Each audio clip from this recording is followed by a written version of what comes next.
जी नमस्कार, मैं दीपक पाठक। चुनौती 24 इंडिया में आप सभी का स्वागत है। हमें जनपद कासगंज की ग्राम पंचायत गोरहा में, और यहीं पर हमारे पीछे देख रहे हैं, यहाँ पर भगवान बुद्ध की कथा का आयोजन हो रहा है और यहाँ पर मुख्य अतिथि के रूप में यहाँ पर आगमन हुआ है जिला पंचायत अध्यक्ष रत्नेश कश्यप जी का। जी नमस्कार मैम।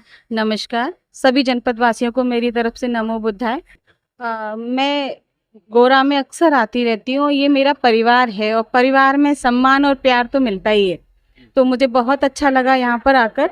और मैं समस्त गोरहा वासियों की तरफ से और अपनी तरफ से सभी जनपद वासियों को भगवान बुद्ध की तरफ से यही संदेश देना चाहूँगी कि जैसे उन्होंने धर्म के लिए, भगवान को पाने के लिए, ज्ञान अर्जित करने के लिए अपना घर तक छोड़ दिया, आप सभी को उनके दिए हुए रास्ते पर चलना चाहिए।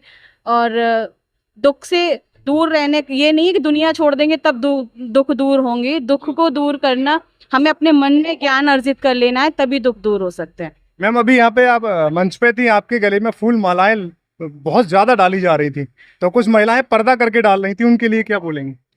मैं अक्सर, आपने देखा होगा, आप जितने भी मेरे कार्यक्रम देखेंगे, मेरा सभी महिलाओं से कहना रहता है कि पर्दा करने की कोई ज़रूरत नहीं है। पर्दा हम तब करते हैं जब हमारे कहीं कोई दिक्कत हो। पहले ब्रिटिश शासक जब थे हमारे देश में, तो हमने देखा कि लोग हमारे सुंदर सुंदर बहन बेटियों को उठा के ले जाते थे, तो उनको डर की वजह से कि वो हम पे गलत नजर ना डालें, इसलिए हमारी बहन बेटियां मुंह ढक के रहने लगी, कपड़ा बांधने लगी मुंह पर। परंतु अब मोदी साम्राज्य है, अब ना तो ब्रिटिश है ना मुगल साम्राज्य है, तो अब मैं सभी बहन बेटियों को इस चैनल के माध्यम से संदेश देना चाहूँगी कि किसी को मुंह ढकने की ज़रूरत नहीं है। हम बहुत खूबसूरत दिखते हैं, हमारी कोई ना आँख खराब है ना नाक टेढ़ी है जो हमें किसी से मुंह ढकने की ज़रूरत है। हम खुल के, हमारी जो बड़ों के लिए सम्मान होता है वो हमारी आंखों में होता है। अपने कर्म हमेशा अच्छे रखिए। मुंह ढकने के बाद भी गालियां दे रहे हैं तो कोई फ़ायदा नहीं ऐसे मुंह ढकने का। मैं सभी बहनों से कहना चाहूँगी कि मुंह ढकने की कोई आवश्यकता नहीं है। हम बहुत खूबसूरत हैं और ये दुनिया देखने और दिखाने के लिए पैदा हुए हैं।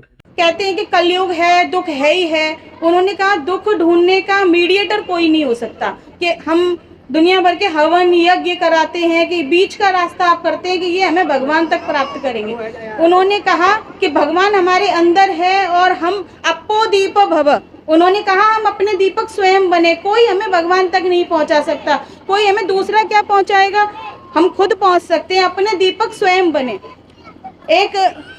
जब मैंने यशोधरा जी के बारे में पढ़ा, वो मेरी बहनें बैठी हुई हैं, उनसे ये संदेश जरूर देना चाहूँगी, क्योंकि हम उनके जीवन से भी एक सीख ले सकते हैं। आप कल्पना कीजिए कि आपका पति रात को बिना आपसे कहे कहीं चला जाए और 12 वर्ष बाद लौटे, तो जाहिर सी बात है आप दुनिया भर की गालियाँ दोगे, लड़ोगे।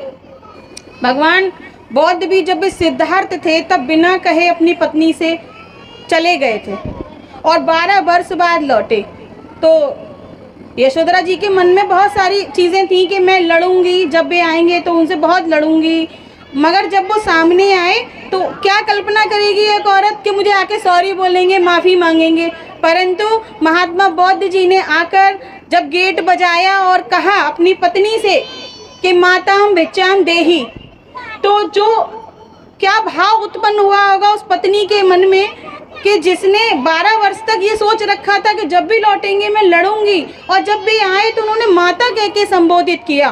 तुरंत उस माता ने अपने बच्चे को, जो राहुल को वो छोटा सा छोड़ के गए थे और जो उस टाइम तक 6-7 जितना भी बड़ा हो गया हो, उसका हाथ उन्हें थमा दिया उस भिक्षा के रूप में। क्योंकि ऐसा कहा जाता है कि जितने भी लोग महात्मा बौद्ध के पास चले जाते थे वो उनके ही होके रह जाते थे, वापस नहीं आते थे, इतना तेज था। और जब भी यशोधरा के सामने पड़े तो उन्होंने भी इतना तेज उनकी आंखों में देखा कि तुरंत निर्णय लिया कि मेरा पति कोई गलत काम नहीं कर रहा है, बहुत अच्छे काम के लिए घर से निकला है। और तुरंत उन्होंने अपने बच्चे का हाथ भी इसे सौंप दिया कि जिस धर्म के मार्ग पर आप निकले हो, इस बच्चे को भी ले जाओ, इसको भी उसी रास्ते पर चलाना।